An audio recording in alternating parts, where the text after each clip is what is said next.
সকাল ৯টা বাজে। বন্ধুরা দেখো, পাক্কা ৯টা বাজে। আর এই যে কয়েকটা দিন না কি সুন্দর বৃষ্টি হচ্ছে, আর সেই বৃষ্টিতে গাছপালাগুলো পুরো আরও সবুজ হয়ে উঠেছে। আর তোমাদেরকে কি দেখাচ্ছি বলো তো, আমি যে ফ্ল্যাটে থাকি তার পাঁচিলের গায়ে না প্রচুর কলমি শাক হয়েছে। তো চলো শাকটা তুলে নিয়ে আসি। বেরিয়ে পড়লাম একটা প্লাস্টিক হাতে করে নিয়ে। চলো সিঁড়িগুলো দেখে নামতে হবে, পড়েছে হাউস কোট, পড়ে গেলেই পা ভাঙবে। তো যেটা হচ্ছে বন্ধুরা, এই যে শাকটা তুলবো, কত লোকের কত মন্তব্য থাকবে, কথা থাকবে।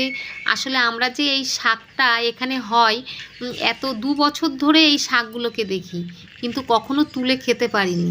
ওই যে লোকলজ্জার ভয়ে কে কি বলবে, কি হবে, এরকম একটা ব্যাপার।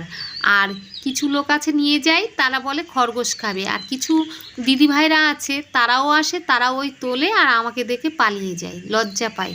তো আমরা তো গ্রামের মেয়ে, আমাদের তো এরকম, আমরা দেশে ঘরে শাক তুলে খাই, তাহলে এখানে তুলে খেলে ক্ষতি কী? আজ শাক তুলে খাবো, ভিডিও করে ছাড়বো, দেখি তো আমার জাত চলে যায় কি না। এখানে যে পোস্টারে এই যে লাইটগুলো জ্বলছিল, দাদাভাই বন্ধ করে দিয়ে গেল।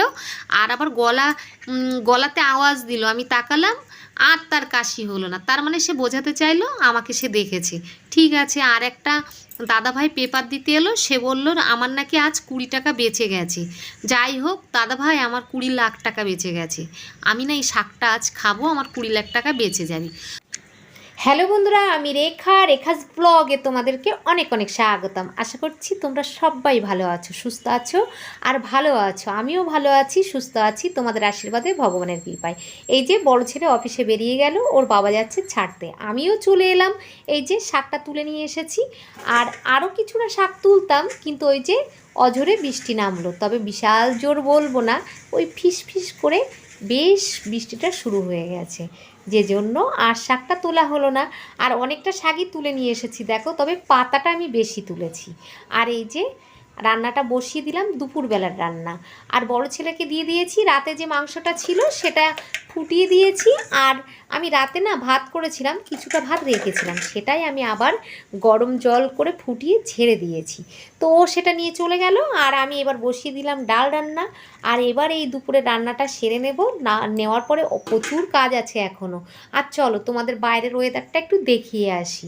আসলে হাতে আমার ফোনটা ছিল, যে জন্য আমি চলে এসেছিলাম। এমনি আমার ফোনটা ভাঙাচোরা, তার মধ্যে বৃষ্টিতে ভিজে গেলে আমি আর ভিডিও করতে পারবো না।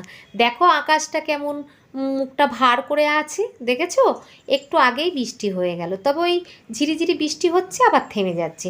চলো রান্নাটা শেষ করে নিয়েছি। আর এখানে দেখো রান্নাটায় কি আছে একটু দেখিয়ে দিই।